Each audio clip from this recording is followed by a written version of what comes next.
খুবই মনোযোগের সাথে কথা শুনবেন। ঈসা রুহুল্লাহ আলাইহিস সালাতু ওয়াস সালাম পাহাড়ের পাশে হাঁটে, দেখে মস্ত বড় একটা পাথর পড়ে আছে, সুন্দর সাদা মার্বেল পাথর। হযরত ঈসা রুহুল্লাহ আলাইহিস সালাম ডাক দিলেন, আল্লাহ, এত সুন্দর পাথর তো জীবনে কোনোদিন দেখি নাই, এত ধবধবে সাদা পাথর, রাব্বি এত সুন্দর পাথরের মধ্যে কি আছে, দেখতে মন চায়। আল্লাহ ডাক দিলেন, ঈসা রে, তোমার হাতের মধ্যে যে লাঠি আছে, এই লাঠিখানা দিয়ে তুমি পাথরের মধ্যে বাড়ি মারো, আঘাত করো। সাথে সাথে ঈসা রুহুল্লাহ আলাইহিস সালাম লাঠি দিয়ে পাথরের মধ্যে আঘাত করলেন। পাথরখানা ভেঙ্গে দুইটা টুকরা হয়ে আলাদা হয়ে গেল। ঈসা নবী লক্ষ্য করলেন পাথরের ভিতরে একজন আল্লাহর বান্দা, সবুজ পোশাক পরিহিত, সবুজ লাঠির উপরে ভর দিয়ে দাঁড়ায়া দাঁড়ায়া আল্লাহর জিকির আদায় করতেছে। জোরে বলা যাবে কি মারহাবা, লা ইলাহা। হাজিরিন, হযরত ঈসা রুহুল্লাহ দেখে রে পাথরের ভিতরে একজন আল্লাহর বান্দা দাঁড়িয়ে দাঁড়িয়ে আল্লাহর জিকির আদায় করে। একসাথে বলবেন মারহাবা। আজকের মজলিস কিসের মজলিস? কোরআন কার কালাম? আল্লাহর কালাম কার জিকির? না না, আল্লাহর কালাম, আল্লাহর জিকির। দুরূদ শরীফ আল্লাহর নবীরটা, কিন্তু কোরআন শরীফ জিকির আল্লাহর। যেই মজলিসে কোরআন তেলাওয়াত হয় ওটা আল্লাহর জিকিরের মজলিস, যেখানে আল্লাহর জিকির হয় সেটাও আল্লাহর জিকিরের মজলিস, যেখানে দোয়া হয় ওটাও আল্লাহর জিকিরের মজলিস, যেখানে নামাজ হয় ওটাও আল্লাহর জিকিরের মজলিস, যেখানে হাদিস তেলাওয়াত হয় ওখানেও আল্লাহর জিকিরের মজলিস, যেখানে দুরূদ শরীফ হয় ওটাও আল্লাহর জিকিরের মজলিস। বাবাজি, এইগুলি আল্লাহর জিকিরের মজলিস। নবীজি বলেন, সাহাবীরা রে, দুনিয়াতে যদি তুমি জান্নাতের বাগান পাও, ওই জান্নাতের বাগানে যায় বসো। সাহাবীরা বললেন, মা রিয়াজুল জান্নাহ ইয়া রাসূলুল্লাহ। নবী গো, জান্নাতের বাগান তো চিনলাম না। আমার নবী বললেন, হিয়া হিলাকুজ জিকির। দুনিয়ার জান্নাতের বাগান যদি খুঁজো, তাহলে খোদার জিকিরের মজলিস তুমি তালাশ করে দেখো, ওটাই আল্লাহর জান্নাতের বাগান। একবার জোরে বলা যাবে কি আল্লাহু আকবার। কিসের মজলিস? জিকিরের। জোরে বলেন, কিসের? কিসের বাগান? জান্নাতের। এনে জান্নাতের বাগানে বসবেন, দোয়া জামাতের সাথে করবেন। একার চাইতে জমাতে ভালো, বলে দিয়ে যাই। নামাজ কি একা পড়বেন না জমাতে পড়বেন? একার চাইতে জমাতে পড়া ভালো। এই যে মাহফিল হচ্ছে, জিকির হচ্ছে কার? একা করা ভালো না জমাতে করা ভালো? জমাতে করা ভালো। মাহফিল জমাতে ভালো। জমাত হইলি হিলাকুজ জিকির, রিয়াজুল জান্নাহ, এটা বেহেশতের টুকরা হয়ে যায় যদি জমাতে হয়। আর যদি জমাত না হয়, তাহলে আপনি একা থাকবেন, এটা জান্নাতের বাগান হবে না। আর যখন একাধিক লোক নিয়ে একসাথে করবেন, সেটা জান্নাতের বাগান হয়ে যাবে। একসাথে বলবেন আল্লাহু আকবার। ওটা মিলাদের নামে হোক, তাফসীরুল কুরআন মাহফিলের নামে হোক, ও ওয়াজ দুয়ার মাহফিলের নামে হোক, ও সালানা ইসলাহি জলসার নামে হোক, ও ইসলাহি মাহফিলের নামে হোক, ওটা ইজতেমার নামে হোক, ওটা আপনার ওই কি বলে দুয়ার মাহফিলের মাধ্যমে হোক, ওটা হালকা জিকিরের মাধ্যমে হোক, ওই ইসলামী জলসার নামে হোক, যেই নামে হোক, নাম জারি হোক, কাজ কিন্তু একটাই। কি কথা বল না কেন? কাজ কয়টা? একটাই। কাজ ঘুরে ফিরে একটাই। ও কাজ কিন্তু ঘুরে ফিরে একটাই। মাহফিল শেষে দোয়া হবে কার কাছে? একসাথে বলেন তো, চাবো কার কাছে? মিলাদের পরে শেষে দোয়া হয় কার কাছে? না, ওইটা রসুলের কাছে চায়। হ্যাঁ, তো খালি বেদাত বেদাত কে শিখলেন কে? না, আজেরে খালি সমাজের ভিতরে ফেতনা সৃষ্টি করবেন না। এই ফিতনার কারণে আজকে আমরা মুসলমান ভাগে ভাগে ভাগ হয়ে একবারে দলে দলে দলে দলে উপদলে দলে উপদলে গোত্রে গোত্রে কমে কমে ভাগ হয়েছে, একটা আরেকটার দিকতারি না, একটা আরেকটার দিকতারি না। কি কথা কর না কেন? এগুলি করবেন না, কোনো মতেই করবেন না। চলুক, আল্লাহ রসুলের দুরূদ চলতেছে, এটা জমাতে হচ্ছে, আলহামদুলিল্লাহ করুন। কি কথা ঠিক কিনা? সে তো দুরূদ শরীফে পড়তেছে, জিকির হচ্ছে, দোয়া হবে, এরপরে একটু তাবারক হবে। আল্লাহর বান্দা খুশি মানে যদি আপনাকে খাওয়াইতেছে খাওয়ান। আল্লাহ রসুল সহিহ বুখারীতে বলছে, উম্মত তুমি জাহান্নাম থেকে বাঁচো, তোমার ভাইকে একটা খুরমা খেজুর খাওয়াইয়া হলেও জাহান্নাম থেকে বাঁচার চেষ্টা করো। এখানে অনেক হাজিরা সম্ভবত আছেন, দেখবেন মদিনাতে গেলে মদিনার ছোট ছোট বাচ্চারা অরিজিনাল মাদানি যারা, তারা খেজুর নিয়ে আসে। খেজুর এনে এনে উহুদে ঘুরে, মদিনা দিয়ে ঘুরে, তারপরে ওই যে জিয়ারার যে জায়গাগুলি আছে, এই জায়গাগুলি খেজুরের ওই কার্টনগুলি নিয়ে নিয়ে বাচ্চারা ঘুরে আর সবাই খেজুর খাওয়ায়। একসাথে বলবেন না মারহাবা? সবাই কি খাওয়ায়? খেজুর খাওয়ায়। আচ্ছা আপনারা বলেন তো, হজে যারা যায় পার্সেন্টেজ হিসেবে তারা কি সবাই দরিদ্র? 95% লোকগুলো ধনী, পয়সাওয়ালা। কি কথা ঠিক কিনা? 95% লোক কি পয়সাওয়ালা যারা হজে যায়। তো তাদেরকে খাওয়ায় মাদানীরা যে আপনারা খান। কেন? মেহমান হিসেবে খায়। ওই যে আল্লাহ রসুল বলছেন, তোমরা একটা খেজুর দিয়ে হলেও, মেহমানদারি করে হলেও তুমি জাহান্নাম থেকে বাঁচার চেষ্টা করো। একসাথে বলবেন আল্লাহু আকবার। এই জন্য আপনার বাড়িতে যদি একজন মেহমান যায়, কিছু না হলেও এক গিলাস পানি দিয়ে হলেও আপনি খাওয়াইয়া তার মেহমানদারি করবেন। এই নীতি যেন থাকে। আপনি জীবনে কোনোদিন মাদানি বাড়িতে গেলে, আল্লাহু আকবার, অরিজিনাল যারা মাদানি আনসারি এদের বাড়িতে গেলে জীবনে আপনাকে একটা খেজুর না খাওয়া হলেও আসতে দিবে না। আমি এবছর হজে গেছি, তা আমার এই হেরেমে বসে রয়েছে। আমি তো দীর্ঘ সময় ওই আসরে যাইতাম, একবারে মাগরিব এশা পরে এক উজুতেই এশা করে আমি চলে আসতাম। হেরেমে বসতাম, একবারে আসরের সময় যায় বসতাম, আসরের নামাজ পড়ে বসে কোরআন তেলাওয়াত করতাম, হাদিস পড়তাম। তো হেরেমে দীর্ঘ সময় বসে থাকতে থাকতে আমি চিন্তা করতাম যে অজু যাতে ছুটে না যায়। তো অনেক সময় অ্যাসিডিটি হতো, খাইলে অ্যাসিডিটি হয়, মানে গ্যাস হইতো। তা আমি খাইতাম না, আমি একবারে শুধু মাঝে মধ্যে একটু জমজম খাইতাম। তো পানিও কম খাইতাম যে পেশাবে যাতে না ধরে। তো আমি যাতে এক উজুতে থাকতে হবে, আবার উজু করতে গেলে জায়গা ছুটে বের হয়ে যাওয়া লাগবে, আবার আসা বিরাট ঝামেলা। তো এই জন্য আমি এক উজুতেই বসে থাকতে চিন্তা করলাম যে হেরেম এখান থেকে যাওয়া যাবে না। তো মাঝে মধ্যে খেজুর টেজুর নিয়ে আসতাম, আমি খাইতে অপরক, আমি না করতাম। দেখতাম আরবিরা খুব বেজার হয়ে যেত, আমার উপর রাগ করতো, তুই খাবি না কে? আমি দিতেছি, তুই খাবি না কে? আমি বেজার হইতাম। আমি তার বুঝাইতে পারতেছি না যে আমার সমস্যা, এটা বুঝাইতে, ও জোর করে আমার খাওয়াবে, তুই খাবি না কে? খাইতেই হবে তোর। খেজুর নিয়ে আসতো, বিভিন্ন খাবার নিয়ে আসতো, আমার জোর করে খাওয়াবে। তারা মেহমানদারিটাকে এইভাবে প্রাধান্য দেয়। তো এটাকে এগুলির আপনারা এনকার করবেন না, মানে খারাপ মনে করবেন না। মুসলমান খাওয়াক, নিষেধ করবেন না।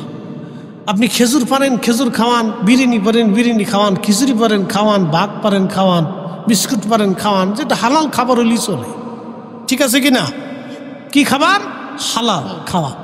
একটা খেজুর দানা হলেও খাওয়াই হলেও জাহান্নাম থেকে বাঁচার চেষ্টা করো। আল্লাহ রাসূল বলছেন, যদি তা না পারো তাহলে তোমার ভাইয়ের সাথে একটা মুস্কি হাসি দাও। একসাথে বলবেন আল্লাহু আকবার। কি হাসি দাও? মুস্কি হাসি দাও। আমরা এটাও ভুলিয়ে গেছি। আর আমরা দেশের ফুলাফানের কথা তো কয়ে লাভ নেই, খালি মোটর সাইকেল পালিয়েছি। ও বাপ চিনে না, তালুই চিনে না, খালুই চিনে না, ফুবু চিনে না, ও উস্তাদ চিনে না, মুরব্বী চিনে না, দাদা চিনে না, কিচ্ছু চিনে না, খালি সামনে ভম ভম ভম ভম ভম ভম ভম ভম করে দিতে, সালাম কালাম কিচ্ছু নেই। দিন দিন দিন দিন যত যাচ্ছে আদব উঠে যাচ্ছে। মুসলমানের সন্তানদের আদব থাকতে হবে। কথা বলেন ঠিক কিনা? আদব থাকতে হবে, অবশ্যই আদব থাকতে হবে তার।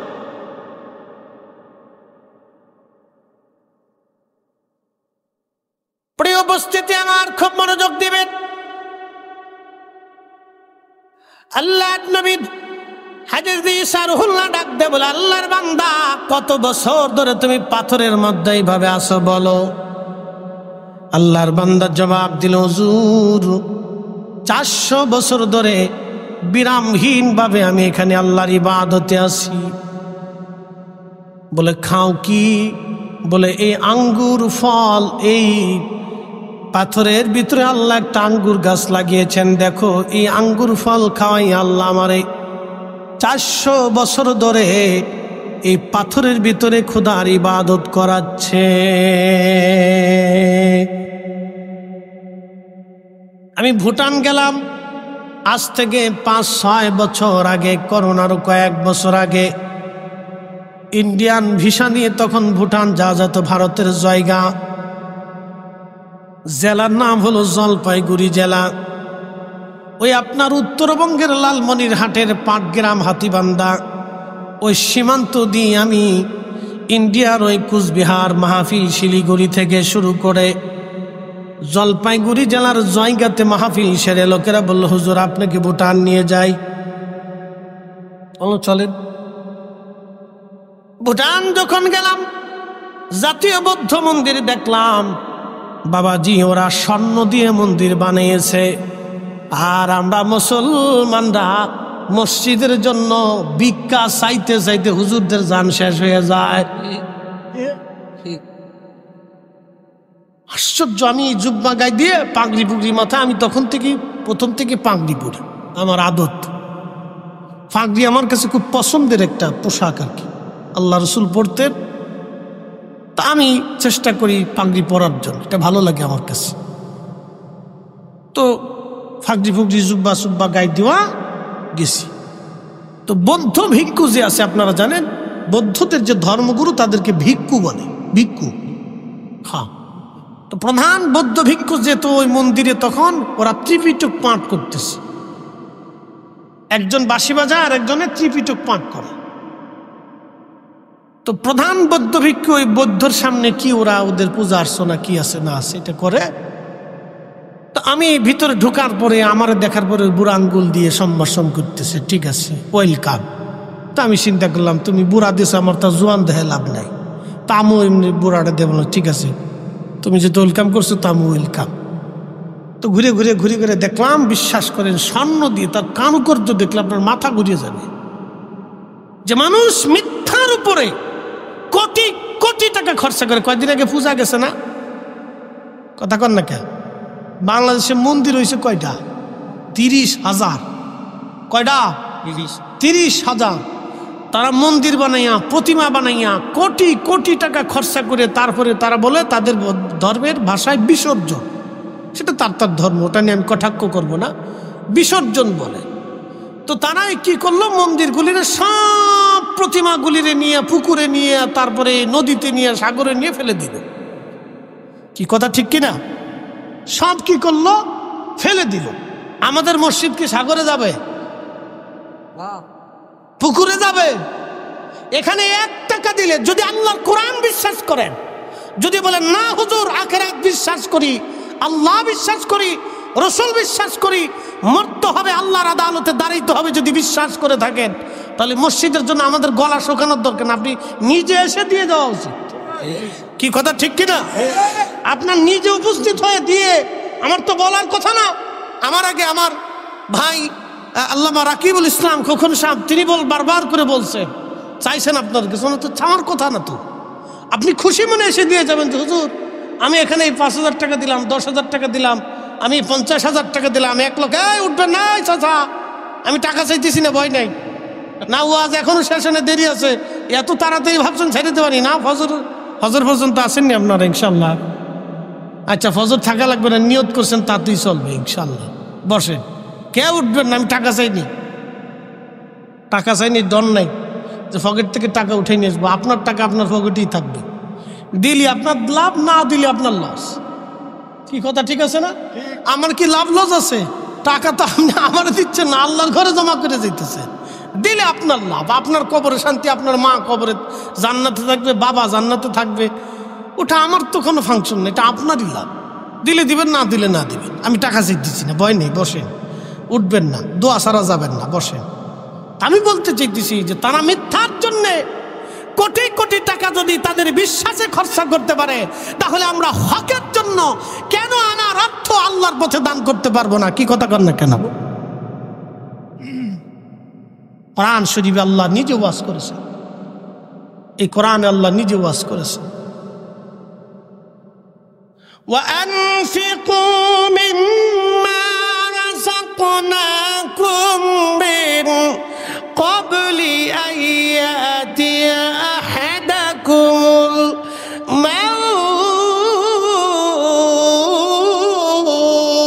الموت বান্দা তোমাকে রিজিক আমি আল্লাহ দিলাম, সম্পদ আমি আল্লাহ দিলাম। কে দিছে? আচ্ছা বলেন তো, ধান লাগাবেন আপনাদের দেশে কত শতকে বিঘা? 33 শতাংশে বিঘা হয়। আমাদের ফরিদপুরে 52 শতাংশে বিঘা। তাহলে আমাদের হিসাব তো ওইদিকে আমাদের ধান, আমাদের অঞ্চলে একটু উঁচু, ধান কম হয়। আপনাদের এলাকায় 33 শতকে কয় মন ধান হয়? 30 মন ধান হয়। 30 মন ধানের জন্য কত কেজি বীজ ছিটাইতে হয়? 3 কেজি বীজ ছিটাইয়া 30 মন ধান যিনি দিলেন, এক বাক্যে বলেন তো সেই মালিকের নাম কি? এই জন্য আল্লাহ বললেন, বান্দা রিজিক আমি তোমারে দিলাম, ওই রিজিক থেকে আমি আল্লাহর পথে তোমার মৃত্যু আসার আগে তুমি আল্লাহর পথে খরচা করো। মরণ আসার আগে, মরণ আসার আগে জিন্দেগি তোর যাইরে ফাঁকি দিয়া রে সোনার আদম, জিন্দেগি তোর যায় ফাঁকি দিয়া। ও আদম রে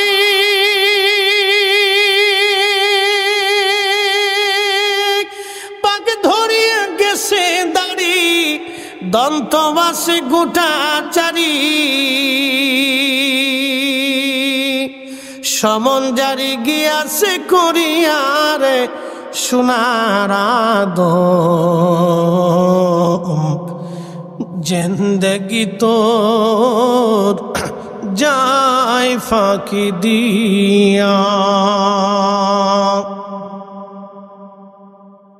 বাবাজি খুব মনোযোগ দিবেন, একটা লোক উঠবেন না। আমি ঈসা আলাইহিস সালাম কি ওই পাথরের মাঝখানে আল্লাহর বান্দার কাছে রেখে আসছি। তারপরে চমকপ্রদ আশ্চর্য কিছু কথা আছে, শুনে যাবেন। কিন্তু তার আগে আমি শুধুমাত্র কমিটির অনুরোধে আপনাদের কাছে, একটা লোক উঠবেন না, লড়াচড়া করবেন না। যদি মন চায় যে হুজুর মরণ আসার আগে কিছু মসজিদে দিয়ে যাব, শুধু লোকেরা রুমাল নিয়ে যাবে, এই যাবার ভিতরে খুশি মনে দিবেন, আর এর ভিতরে আমি কিছু সময় জিকির করব।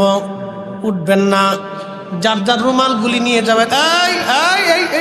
কোন দিকে কোন দিকে না যাওয়া যাবে না। আমি ওয়াজ ছাড়ি নাই, কিন্তু শুধু 2 মিনিটে খুশি মনে সবাই সন্তুষ্ট মনে শরীক থাকবেন। যান যান যান, এক ভলেন্টিয়ার ভাইরা ঢুকেন, এই পাশে যাবে, এই পাশে যাবে, সবাই পকেটে হাত দিবেন দোয়ার আগে। আমি ওয়াজ ছাড়ি নেই বাবাজি, ওয়াজ ছাড়ি নেই, ওয়াজ আপনাদেরকে পরেই করতেছি। 1 মিনিট আমাকে একটু সময় দেন, আর এর ভিতরে দুরূদ শরীফ পড়েন, পকেটে হাত দেন, আব্বা আম্মার কথা মনে করে 500, 1000, 100 যার যেমন সামর্থ্য আছেন শরীক থাকবেন। কেউ মাহরুম হবেন না বাবা আল্লাহর ঘরে। আরে বৌদ্ধ যদি স্বর্ণ দিয়ে বানাইতে পারে, তাহলে আপনি আল্লাহর ঘর কেটে কেন আপনার একটা সিমেন্টের অংশ এখানে রেখে যান? তাহলে হুজুর 400 বছর ধরে পাথরের মধ্যে আমি আছি। বলে কি করেন? 400 বছর ধরে আল্লাহর ইবাদত করি। খান কি? বলে আঙ্গুর ফল আল্লাহ এই পাথরের ভিতরে লাগিয়েছেন। 400 বছর ধরে আল্লাহর নিয়ামত জান্নাতি খাবার খেয়ে বেঁচে আসি। বলে আল্লাহর বান্দা 400 বছর ধরে বিরামহীন ভাবে দুনিয়ার সব জঞ্জাল ঝামেলা মুক্ত হয়ে রব্বুল আলামিন আপনাকে দিয়ে এখানে আল্লাহর ইবাদত করিয়েছে। ওহে আল্লাহর বান্দা, আল্লাহর নবী ঈসা রুহুল্লাহ আল্লাহকে ডাক দে, বলেন রাব্বি, এই বান্দার চাইতে মর্যাদাওয়ালা বান্দা পৃথিবীতে আর কেউ আসেনি। আল্লাহ ডাক দে বলেন ঈসা, এর চাইতো দামি বান্দা আমি আপনার পরেই একজন নবী আসবে, আখিরি নবী, তার উম্মতরা এর চাইতেও মর্যাদাওয়ালা হবে। একসাথে জোরে বলেন আল্লাহু আকবার। এবার বুঝাই, আখিরি নবীর উম্মতরা হবে এর চাইতেও দামি। ঈসা রুহুল্লাহ ডাক দেয়া বলেন, রব্বুল আলামিন কিসের কারণে দামি হবে?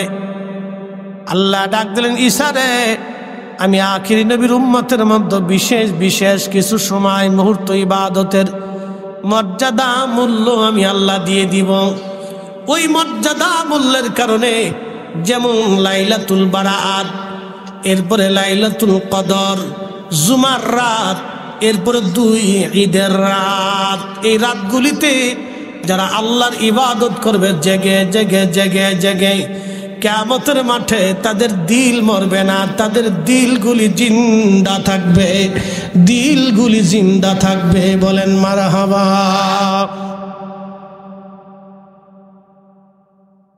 আরো পরিষ্কার করে বুঝাই, শাহজাদপুরবাসী, জুমার নামাজ আপনারা পড়েন ঠিক কিনা?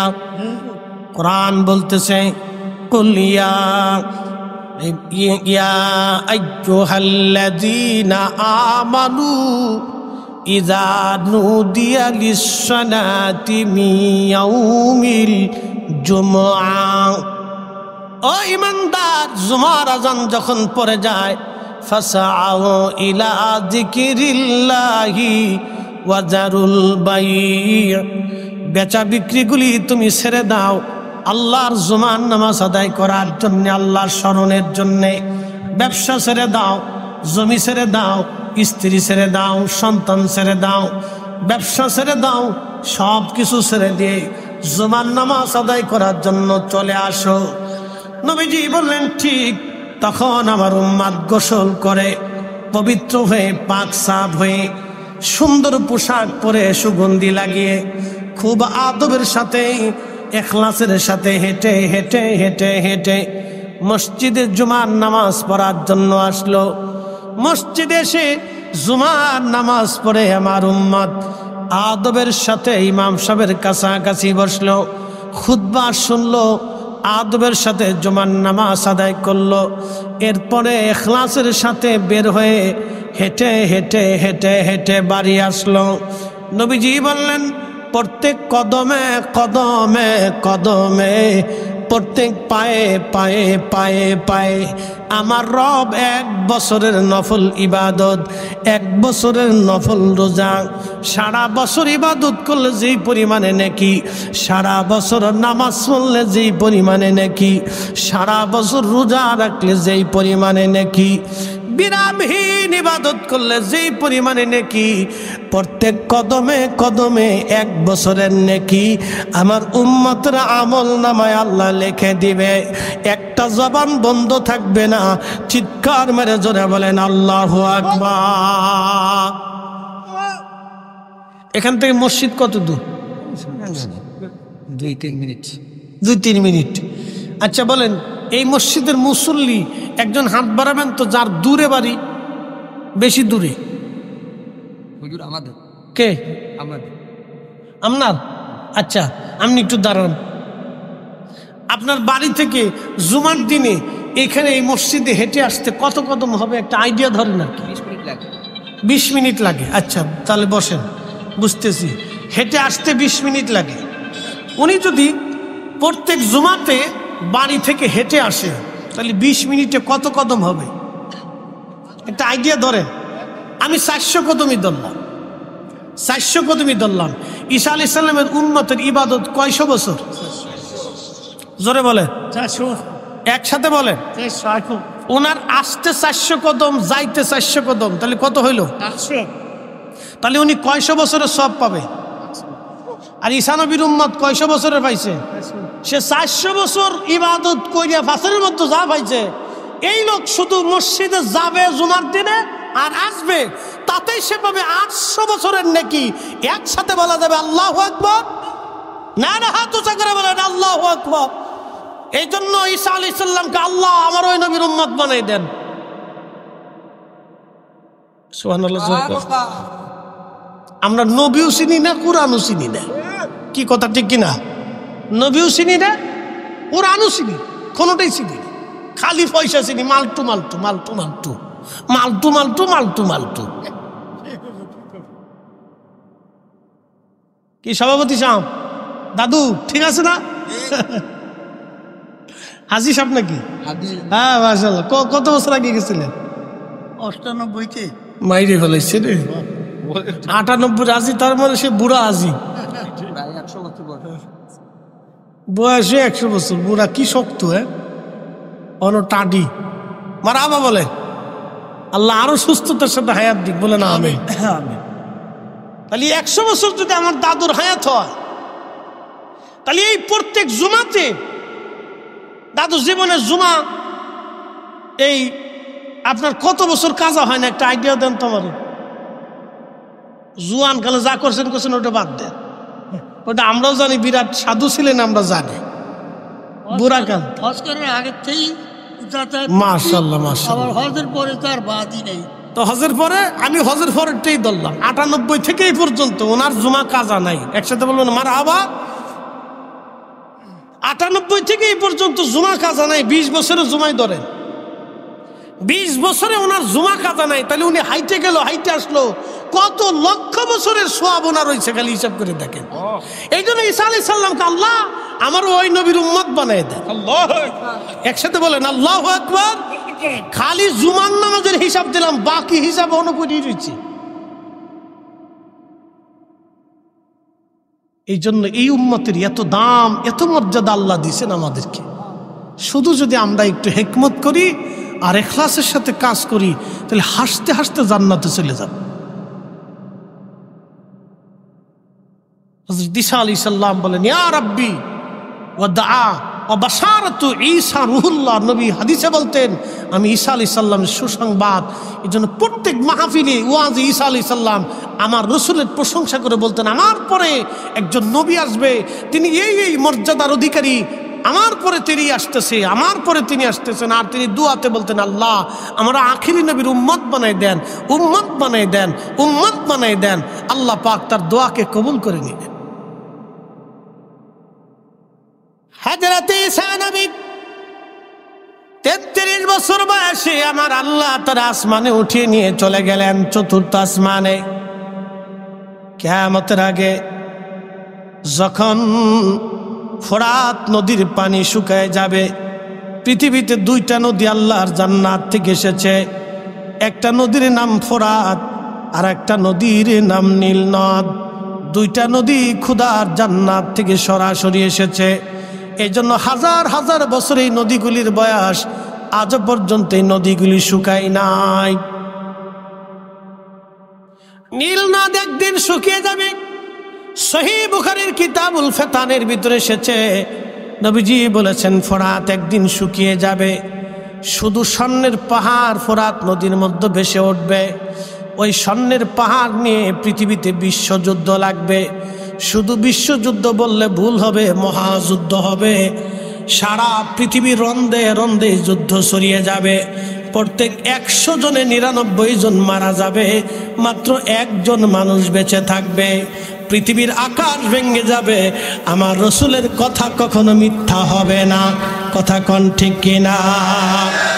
1 জন যে বেঁচে থাকবে, তিনি শুধুমাত্র পাক্কা ইমানদার, পাক্কা ঈমানওয়ালা, পাক্কা ঈমানওয়ালা, পাক্কা ঈমানওয়ালা। সেই হবে শেষ সময়ে হযরত ইমাম মাহাদির সৈনিক।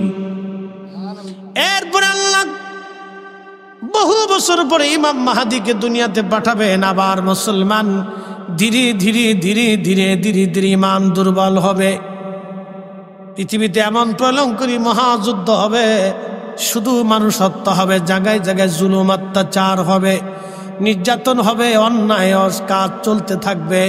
একটা কথা মনে রাখবেন, এই পৃথিবী থেকে যদি অন্যায় কাজ বিলুপ্ত করতে হয়, এই বাংলার জমিন থেকে যদি অন্যায় কাজ জুলুম যদি চিরতরে বিদায় করতে হয়, তাহলে আল্লাহর কোরআনের আইন ছাড়া আর সম্ভব হবে না। কথা বলেন ঠিক কিনা? কোনো সন্দেহ নেই, কোনো সন্দেহ নেই। হাজেরিন, কথাগুলি বুঝে যাবে না। হযরত ঈসা রুহুল্লাহ পৃথিবীতে আসবেন। বর্তমান বাইতুল আকসা, যেখানে গাজা নাম ছিল আসকালান, এখানে এখন যেরকম ভয়ঙ্কর যুদ্ধ হচ্ছে আপনি জানেন না এর ভয়াবহতা। গাজার এমন কোন বিল্ডিং নাই যে বিল্ডিং এ ইসরায়েল বোমা না ফেলেছে। প্রত্যেকটি স্থাপনার মধ্যে বোমা মেরে মেরে মেরে মেরে গাজা শহরটাকে একেবারে পুড়িয়ে ফেলেছে তারা। হাজার হাজার মা কল খালি করে ফেলেছে তারা। হাজার হাজার ফিলিস্তিনি শহীদ হয়েছে। গাজা রন্দে রন্দে রক্ত ছিটিয়ে ছিটিয়ে পড়েছে। তারপরেও তারা সৈয়দনা ইব্রাহিম আলাইহিস সালামের জমিন দেখেন, ওই দেশের মেয়েগুলি বোরকা ছাড়ে না। স্বামী শহীদ হয়ে যায়, সন্তান শহীদ হয়ে যায়, ভাই শহীদ হয়েছে, তারপরেও তারা বোরকা ছাড়ে না, নিজে শহীদ হয়ে যায়, বোরকা ছাড়ে না। আর আমার দেশের নারীরা বোরকায় পড়তে চায় না। এক কথা বলেন, টিকটক ভিডিও হলে তার উপায় নেই। বাপরে বাপ, সেরা সেরি টুনা টুনি খালি টিকটক করে। কালকে জামালপুরে গেছি, শহরে যাইয়া চিন্তা করলাম একটু ঘুরে আসি, বাতাস বাতাস খেয়েছেন। বাতাস খাবার যেয়ে দিয়েছি, সেরিরা টিকটক করতেছে। গারে কপাল, কোন জায়গায় আসলাম? খালি মোবাইলে টিকটক বানাচ্ছে। সেরিরা প্রকাশ্যে নাচতেছে, প্রকাশ্যে নাচতেছে। প্যান্ট শার্ট পরে, প্যান্ট পরিয়ে গেঞ্জি গাই দিয়ে মাথার মধ্যে হেজাব বাঁধছে। কি পাগল দেশে হয়েছে চিন্তা করেন। হ্যাঁ, তার অর্থ হলো একজন লুঙ্গি খুলে মাথার মধ্যে ফাঁকড়ি বেঁধে লাইছে। লুঙ্গি খুলে ফাঁকড়ি বাঁধলে যে সোয়াব হয়, প্যান্ট শার্ট পরিয়ে বেডি মানুষ মাথায় হেজাব বাঁধলে ওই সোয়াবই হয়। কি কথা কন না, কে কথা মনে হয় বুঝেন নাই? বুঝছেন নি আপনারা? বুঝছে যান। পাগল দেশে কত কোয়ালিটি রয়েছে। হাজিরিন, কি ওয়াজ করলে যে আপনারা বুঝবেন, কোন ভাষা দিয়ে বললে যে আপনারা বুঝবেন আমি জানি না। হযরতে ঈসা রুহুল্লাহ আলাইহিস সালামকে ওই বাইতুল আকসার ওখানে একটা সাদা মসজিদ হবে। ওই ফিলিস্তিনের এরিয়ার ভিতরে, যেটাকে শাম সিরিয়া বলা হতো, এই শাম অঞ্চলের ভিতরে সাদা মসজিদ বাইতুল আকসার এই ফিলিস্তিনের আশেপাশে হবে।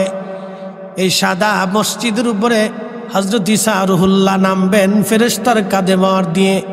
ওখান থেকে তিনি মার্চ করবেন, মুসলমান সেনাদেরকে নিয়ে মার্চ করবেন, মুভ করবেন তিনি মদিনা মক্কাতুল মুকাররমার দিকে।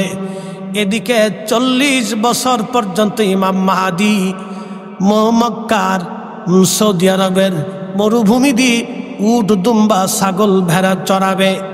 দুনিয়ার কোনো মাদ্রাসা মক্তবে লেখাপড়া শিখবে না, দুনিয়ার কোনো বিদ্যাই তিনি শিখবে না। 40 বছর ধরে সে উট দুম্বা ভেড়া বকরি চড়াইতে থাকবে। 40 বছর শেষ হয়ে যাওয়ার পরে ওই দিন রাত্রিবেলা আল্লাহ ইমাম মাহাদির কালবের ভিতরে উলুমুল হাদিস, উলুমুল ফিক, উলুমুত তাফাসির, উলুমুল বালাগাত থেকে শুরু করে উলুমুল লুগাত থেকে শুরু করে আল্লাহ ইসলামের এমন কোন বিদ্যা নাই যে বিদ্যা ওনার কালবে ঢুকিয়ে না দিবেন।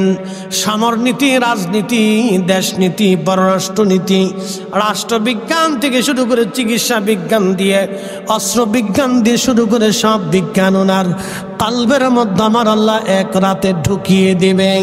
একবার জোরে বলা যাবে কি আল্লাহু আকবার। ইমাম মাহদী মক্কাতুল মুকাররমা আসবেন। সারা মক্কার মানুষ ওনাকে দেখে চিনে ফেলবে। ওনার সুরত চেহারা হবে ভিন্ন, অনেক সুন্দর। আল্লাহ নবী বললেন, আমার মাহাদি তার বাবার নাম হবে আব্দুল্লাহ, আমার মাহাদির নাম হবে মুহাম্মদ, তবে তার পরিচয় হবে ইমাম মাহাদি হিসেবে। আমি নবী যেইভাবে কালেমার দিন জমিনে প্রতিষ্ঠিত করেছি, আমার মাহাদি আল্লাহর জমিনে কালেমার দিন প্রতিষ্ঠিত করবেন। একবার জোরে বলা যাবে কি আল্লাহু আকবার। না না, আরো জোরে বলেন আল্লাহু আকবার। পৃথিবীর এমন কোন ইঞ্চি মাটি নাই যে ইঞ্চি মাটিতে আল্লাহর দিন প্রতিষ্ঠিত না হবে, দিনের আইন প্রতিষ্ঠিত না হবে, কোরআন সুন্নাহর আইন বাস্তবায়ন না হবে। প্রত্যেক ইঞ্চি দেখছি মাটিতে মাটিতে মাটিতে আল্লাহর দ্বীনের আইন বাস্তবায়ন হবে, একসাথে বলা যাবে না আল্লাহু আকবার। আল্লাহ নবী বললেন সেই দিন পৃথিবী এত সুন্দর হবে, একটা আনার দিয়ে সারা গ্রামের মানুষ খেয়ে শেষ করতে পারবে না। একটা গাভীর দুধ সারা গ্রামের মানুষ খেয়ে শেষ করতে পারবে না। এত পরিমাণে আল্লাহ রিজিকে বরকত দিবে, মানুষের হায়াতে বরকত দিবে, জীবনে বরকত দিবে, কারণ শুধুমাত্র পৃথিবীতে ইনসাফ প্রতিষ্ঠিত হবে। বুঝতে কষ্ট হচ্ছে আপনাদের না? শোনেন, আকাশ থেকে বৃষ্টি কেন এখন বন্ধ হয়েছে জানেন? বলে দিয়ে যায় আজকে। আমাদের দেশে বিভিন্ন রোগ আসে না? আসেনি ভাই? খাবারের রিজিকে স্বাস্থ্যে মানুষের সুখ নষ্ট হয়ে গেছে। কেন জানেন? মানুষ অন্যায় করে, জুলুম করে। বলে কিভাবে করে? আমাদের দেশের হাজার হাজার যুবক আছে মাকে মারে, বাবাকে গালি দেয়, আছে না ভাই? আছে। যদি ধরেন বাংলাদেশে ইসলামী শাসন ব্যবস্থা থাকতো, ওর 14 গোষ্ঠীর কলিজাতে সাহস ছিল? জীবনেও না। ওর বাটাম চালান হয়ে যেত দেশে, মনে রেখেন, ওর বাটাম চালান হয়ে যেত। আমার দেশে শত শত নারী প্রত্যেক বছরে ধর্ষিতা হয়। ধর্ষণ হওয়ার পরে আদালতে বিচার চাইতে গেলে কত কাহিনী করে, তদন্ত করতে গেলে পুলিশ বেচারা টাকা ডাইন দিয়ে বান দিয়ে হেন্দে সে হিন্দে খালি লইতে তাই, কত কাহিনী করে। হ্যাঁ, এ কাহিনী চলতো না, কি কথা কন না কেন? এই কাহিনী চলতো না, এই কোনো কাহিনী চলবে না।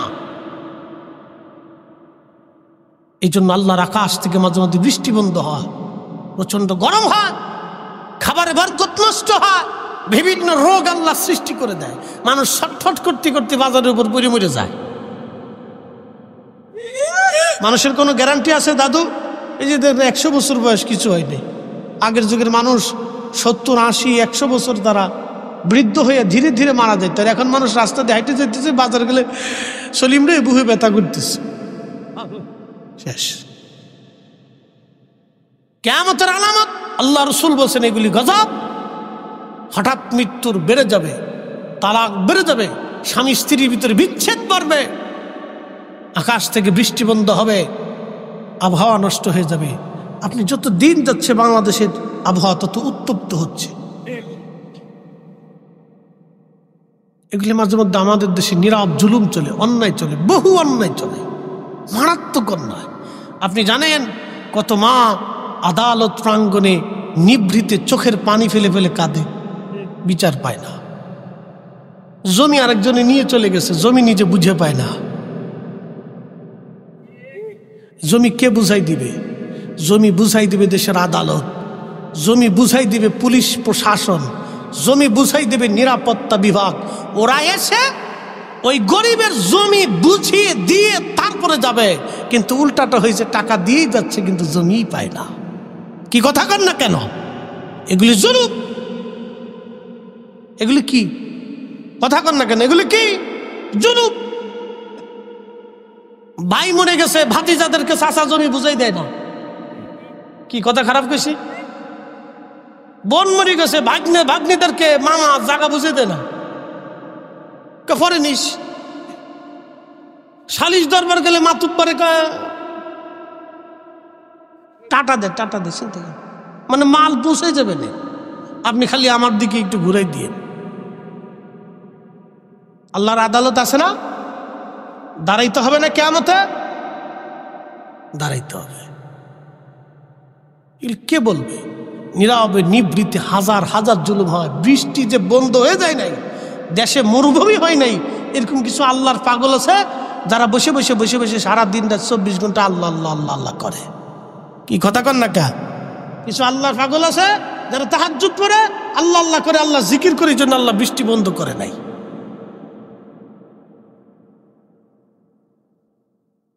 বাবাজি, হক কথা তিতা লাগে।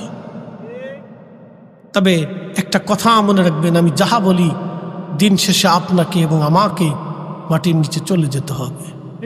এই যে আব্বুজির বয়স 100 বছর হয়ে গেছে, এখানে অনেক বয়স্ক লোক আছে। 150 বছরের কেউ আছে এখানে? তার অর্থ কি? 150 বছর আগে যারা এই পৃথিবীর উপরে ছিল আজকে সব মাটির সাথে মিশে গেছে। 150 বছর পরে আমরা সবাই মিশে যাব, আবার নতুন প্রজন্ম আসবে, মাহফিল হবে, উলামে কেরাম নতুন আসবে, ওয়াজও হবে। এই কোরআন 150 বছর পরেও থাকবে। জোরে বলেন, জোরে বলেন। কিন্তু আজকে যারা অন্যায় করতেছে তারা আর মাটির সাথে মিশে যাবে। কথা বুঝে বাড়ি যাওয়াটা জরুরি ভাই আমার, প্রিয় বোন আমার, কথা বুঝে বাড়ি যাবে। ওরা মাটির সাথে মিশে যাবে, অস্তিত্বহীন হয়ে যাবে। এর জন্য পৃথিবী থেকে আপনাকে আল্লাহ এবং তার রসুলকে খুশি করে যেতে হবে। আল্লাহ এবং তার রসুলকে খুশি করে যেতে হবে। আল্লাহ এবং তার রসুলকে খুশি করে যেতে হবে। আল্লাহ এবং তার রসুলকে খুশি করে যেতে হবে। বলে হুজুর আল্লাহর সাথে রসুল বললেন কেন?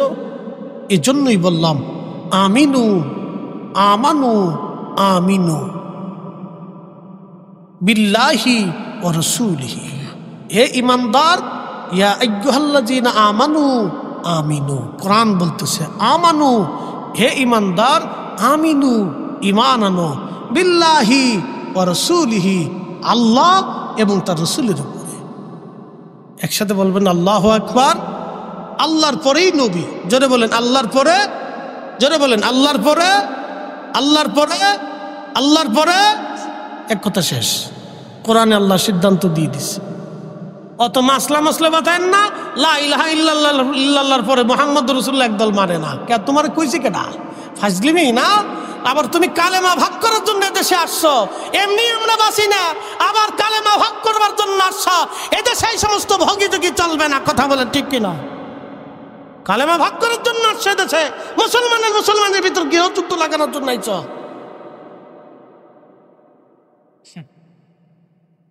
এমনি দেশের মানুষ হাজার হাজার ঘুষখোর, সুদখোর, আকাম্মে ওকাম্মে, আজারে বাজারে আমরা এগুলির সাইজ করতে পারতেছি না। এরপরে মনে হয় আমরা মুসলমানের ভিতরে কালেমা নিয়ে ঝগড়া বাঁধাই দিচ্ছে।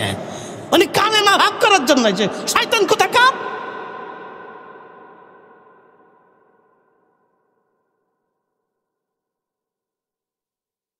এগুলি চলবে না। আল্লাহর কোরআন যেভাবে সিদ্ধান্ত দিছে ওইভাবে আমরা মেনে চলবো, ঠিক কিনা?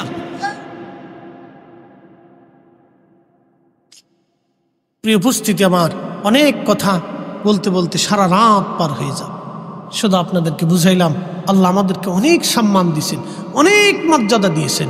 এই মর্যাদা যেন আমরা ধরে রাখতে পারি। কালকে থেকে, আজকে থেকে এখান থেকে নিয়ত করে যাব আল্লাহ আর জীবনে এক ওয়াক্ত নামাজ ছাড়ব না। ইনশাআল্লাহ বলেন। না না, সবাই একসাথে বলেন ইনশাআল্লাহ। জোরে বলেন ইনশাআল্লাহ। আর একটা কথা মনে রেখে যাবেন, আজ একটা কথা মনে রেখে যাবেন। আমার পীর ভাই যারা আছেন তারা মনে রেখে যাবেন, আমার প্রত্যেকটা মুসলমানই আমার ভাই। কথা ঠিক কিনা? আমরা সবাই কি ভাই? কথা কন না, আমরা সবাই কি ভাই? এক কোরআন, এক আইন, এক বিধান, এক সুন্নাত, এক জীবন, এক কথা। আমরা প্রত্যেকটা মুসলমান ভাই। মিলাদ, কিয়াম, আমরা যারা কিয়াম করি, যারা দাঁড়াই, তারা স্রেফ আল্লাহর নবীর ইজ্জতের জন্য দাঁড়াই। এখানে চেয়ারম্যান, মেম্বার, এমপি, মন্ত্রী, মিনিস্টার এগুলোর জন্য আমরা দাঁড়াই না, স্রেফ আল্লাহ রসুলের ইজ্জতের জন্য দাঁড়াই। কথা ঠিক কিনা? আপনার যদি ভালো না লাগে দাঁড়ায়েন না, কিন্তু যারা দাঁড়ায় তাদেরকে খারাপ বললেন। কি কথা ঠিক কিনা? ঝগড়া করবেন না।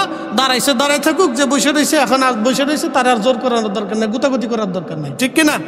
এগুলি এখন আমাদের সময় না, এগুলি আমাদের সময় না, এগুলি সময় না।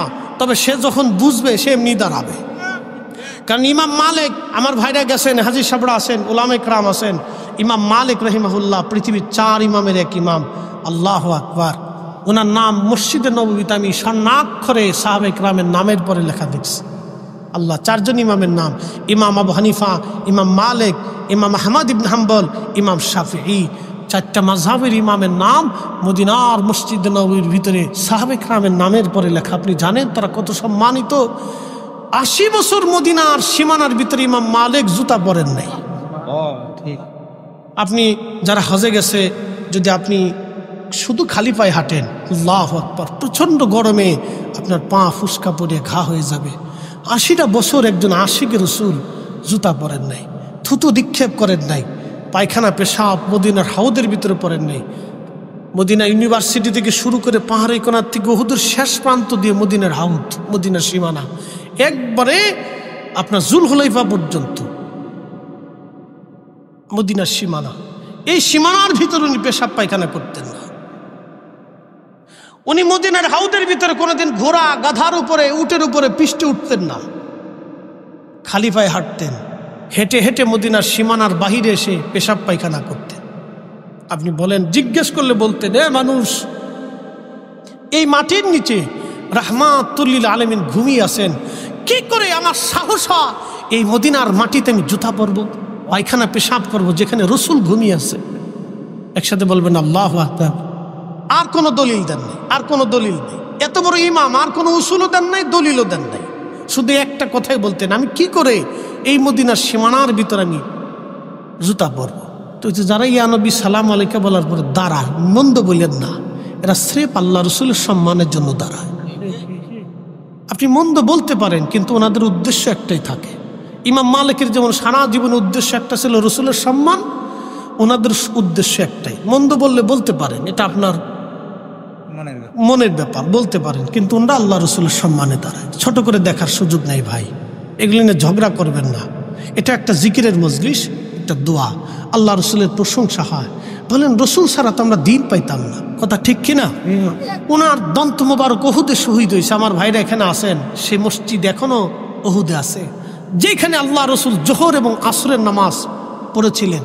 জোহরের নামাজ পড়ার পর ওইখানে বসেছিলেন। আসরের নামাজ পড়ার শেষ সময় কাফেররা প্রিয় নবীজির উপর আক্রমণ করলেন। ওই সময় দন্ত মোবারক শহীদ হয়ে গেল। নবীজিকে নিয়ে যাওয়া হলো উহুদের সেই ফাঁকা জায়গাতে। এখনো সেই ফাঁকা জায়গা আছে। আল্লাহর কোরআন আমার হাতে, একটা শব্দ মিথ্যা বলবো না বাবাজি। ওই মালিকের হাতে আমার জীবন, আমার মৃত্যু। আজকে সেই উহুদের বর্ণনাটা আপনাদেরকে দিয়ে চলে যাই। প্রিয় উপস্থিতি আমার, সেই ফাঁকা জায়গায় আল্লাহ রসুলকে নিয়ে যাওয়া হলো। জিব্রাইল ফেরেশতা এবং কয়েকজন সাহাবী সহ নবীজিকে নিয়ে যাওয়া হলো সেই ফাঁকা জায়গা। এবছর হজ থেকে ফেরার পথে মদিনার একটা দিন আমার বাকি আছে। শুধু মন কাঁদতেছিল আমার বারবার, আমি একটু রাত্রিবেলা যাব। দিনে তো বহুবার উহুদে গেছি, একটু রাত্রে যাব। বিশ্বনাথ আলিয়ার প্রিন্সিপাল, কামিল মাদ্রাসার প্রিন্সিপাল সাহেব আমার সাথে ছিলেন, ভাইস প্রিন্সিপাল সাহেব, আমরা একসাথে হজ করছি, একই রুমে থাকছি। আমাদের জালালাবাদী একজন ছিলেন, তারপরে গজনবী, তিনি লন্ডনে এক আলেম, তিনি আমার সাথে ছিলেন। আমরা একসাথে সেই উহুদে গেলাম। আল্লাহর কসম করে বলি, 5-6 জন মিলে আমরা রাত্রিবেলা গেলাম। যাওয়ার পরে যেখানে আল্লাহর নবী বিশ্রাম করেছিলেন, ওইখানে যাওয়ার পরে দেখি আমরা যখন উঠলাম তখন বাতাসের সাথে শুধু সুঘ্রাণ বেশি আসতেছে। আল্লাহর কসম, কোরআন শরীফ আমার হাতে, আমার প্রত্যেকটা পশম দাঁড়ায় গেল। যে আমাকে নিয়ে গেছে সে বলতেছিল, মামা আমি 80 দশক থেকে মানুষকে হজে নিয়ে আসি, জীবনে রাত্রিবেলা কোনোদিন এখানে আসিনি। আজকে আপনার পিড়াপিড়িতে আজকে আমার নসিব হয়ে গেল। মামা এত সুঘ্রাণ আসতেছে। ওই যেখানে আল্লাহর নবী বিশ্রাম করছিলেন ওই জায়গাটা সিমেন্ট দিয়ে সৌদি প্রশাসন আটকাই দিছে, যাতে ভিতরে কেউ না যায়, ওখানে কেউ অপবিত্রতা না করে, সেভ করার জন্য শুধু জানালার মতো একটু কেটে রাখছে।